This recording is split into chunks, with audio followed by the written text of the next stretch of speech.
24 hours ago, this mound was controlled by Daesh, so we're right on the front line. Now, these Kurdish Peshmerga fighters are using it to repel the terrorists even further. Vice News travelled to Iraq with the Golden Division, Iraq's special forces, as they launched an offensive against the Islamic State in the western province of Anbar. The push to retake the city of Mosul with the Kurdish Peshmerga forces. Euronews correspondent Mohammed Sheikh Ibrahim is embedded with the elite troops. Reporting from the battlefields often means you have to be embedded with the military. More often than not, journalists swap editorial independence for security, access to information, and pictures. For the militaries involved, embedding journalists is a way of taking control, as the vast majority of images don't show the other side of war.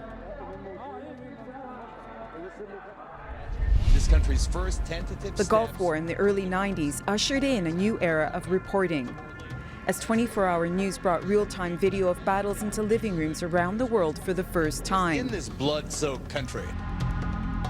2 decades later, journalists are using social media platforms like Twitter, Facebook, and YouTube. We've had a unit that's now as close as 5 miles away from Mosul, Changing the dynamics of conflict reporting. Even mainstream media live stream from the front line, giving the latest information about the course of war given to them by the military. Embedded journalism has become the standard for reporting on conflicts. It allows journalists to get good stories. But are they the right stories?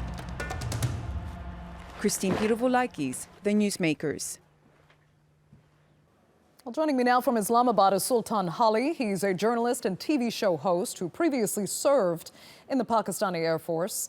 And from London, Paul Martin, also a journalist who's worked in war zones across the Middle East. Thanks both so much for joining us. Paul Martin, let me begin with you. As a journalist, tell us what you find wrong with embedded reporting in conflict zones. Well, a journalist should be independent and free to act wherever he can or she can. Obviously, there are dangerous parts of a war zone that journalists need to protect themselves from bullets and bombs. And in that sense, it can be an advantage to be with a military unit because they know how to protect you in certain situations. However, in terms of genuine journalism, it is far, far better not to be beholden to any group or part of a war, but to report on the war as objectively and fairly as you can. Being embedded doesn't help that. So, Paul, do you think integrity is actually compromised and it poses a real conflict of interest?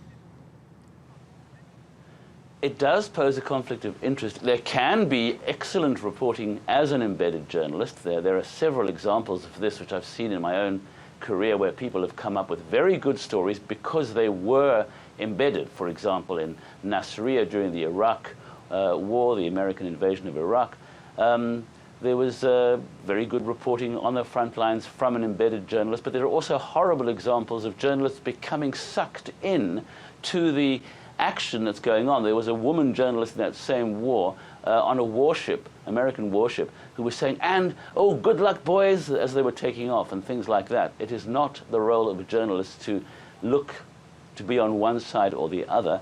I'm glad to say that woman journalist was, in fact, eventually removed from the warship because she was not being objective. But it does lend itself to being too identified with the people you're with. Okay. Sultan Hali, do you think a journalist's integrity can be compromised via being embedded with the military in war zones? Yeah, definitely. You see, as pointed out, that embedded journalism has its plus points, but the downside is that, you see, the journalist who is embedded can become over-dependent upon the people who are protecting him or her and also get biased in reporting and try and give out the positive aspects, which was obviously the initial aim of the military, because they would like only the positive aspects to be reported and their mistakes and gross errors to be hidden. So therefore, the embedded journalist suffers from this dilemma whether to report correctly or sometimes inadvertently report what is being fed to him or her by the host. But Sultan, correct me if I'm wrong, you do overall think embedding is a positive thing, and it is most often a very good relationship between the military and reporters. You see, as I said, embedded journalism definitely has its plus points. But here the important factor should be that the journalist who is being embedded should be mature, should be so much knowledgeable that he or she does not get swayed by the opinion of the military, instead is reporting the facts as they are. As long as the journalist can maintain this balance, it will be ideal. And then how difficult is it, I mean, when you're expected to write honest criticism about what these military contingents and the governments they're serving are doing, when, first of all, they're responsible for your very safety, and you're on the road with them in very close quarters for days at a time? Sometimes a personal bond is formed. I have noticed some aspects in the war on terror. What happens is that, I mean, speaking from personal example, I've seen there was a siege and there were journalists who were supposed to be kind of embedded. In fact, they had the protection of the military, but they were also in direct contact with the terrorists, and as such they were being fed by the by the terrorists, and at times they were giving out information which was compromising the operation itself, and at other times they got so swayed because the terrorists were calling them up with very harrowing tales of how they were being targeted, and so these journalists started taking sides. So that is something which is extremely dangerous and needs to be watched out for. Okay, Paul, go ahead. Well, I was going to give you an example of what I think is bad journalism. I already said, when people say we are under attack, we are being shelled, for example. That's quite a common phrase you see among embedded journalists or journalists traveling with the military. I've just seen this a few days ago. It's completely wrong, because it's not whoever's fighting the group that you're with is not attacking you. They're attacking the particular group, and you shouldn't make it a personal issue. They're not trying to kill you. They're trying to fight a war. And once you start crossing that dividing line, then you really are in trouble, in my view, as an independent journalist. You've lost your independence. But then, Paul, tell us what alternative there is here. How can you best cover conflict without dangerously risking your personal safety? Well, as you know, for example, in the Iraq War, I'm giving one example, in the Bosnian War, the majority of journalists that were covering the war were probably not embedded, and they produced very fine journalism. And journalists themselves are targeted, you're quite right, whether they are inside a military unit. In that case, they're probably not being personally targeted, or sometimes you get attacked because you are a journalist. I drove across the airport in Sarajevo, which had three different militant groups, three different fighting groups around the airport, and I had a bullet hole between the T and the V of the TV written on the side of my vehicle that I was using, on the left-hand side, fired by one group. And when I got back, I found another bullet hole on the other side, fired by the opposite group. So both of them probably were annoyed with journalism in general, or one particular broadcaster, and took it out on the poor journalist driving across the airport. Okay. So journalists do get attacked when they're independent. That's just a risk you have to run. Let me ask Sultan quickly, though. Do print journalists have a bit of an advantage, or actually I should say a disadvantage here? Or no, excuse me. Do print journalists have an advantage because they aren't beholden to the images that they need, that the embed most easily gets them?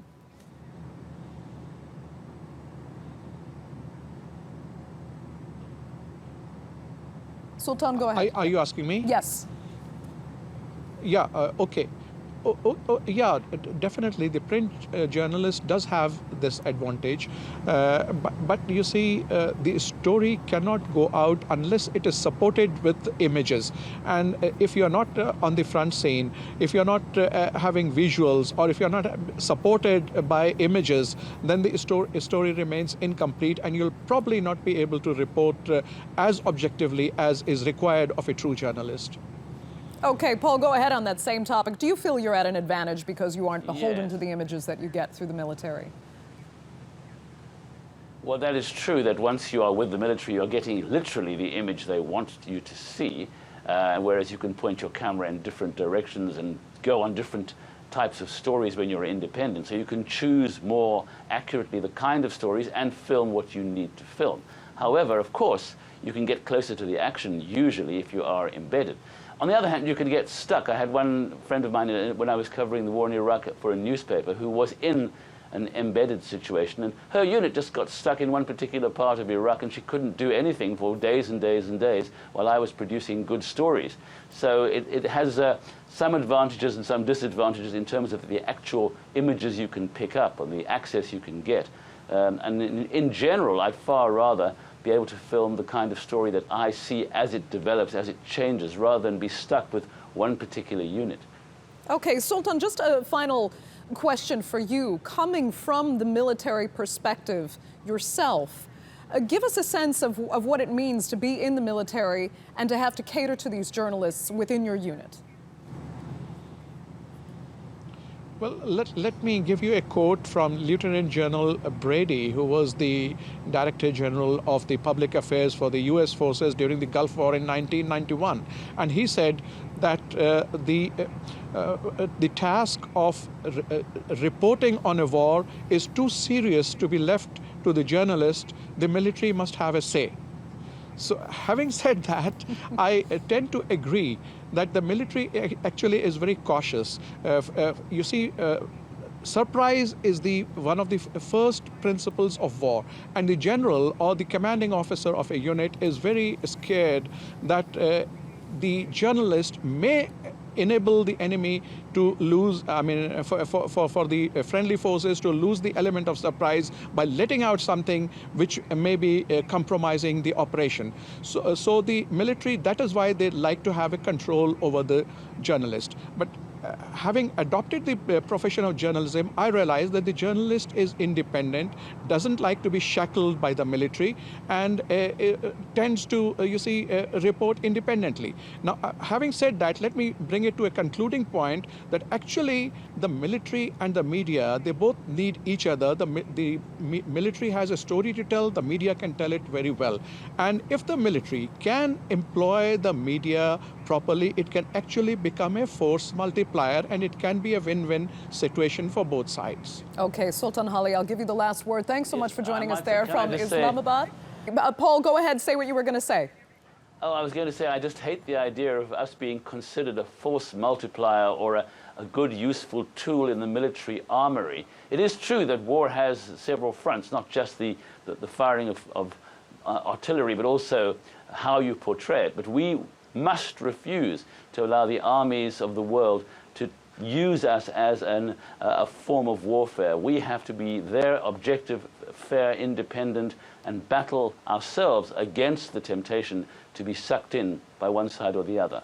Okay, Paul Martin, we'll let you have the last word there. I'd like to thank both Sultan Ali and Paul Martin for joining us on the Newsmakers.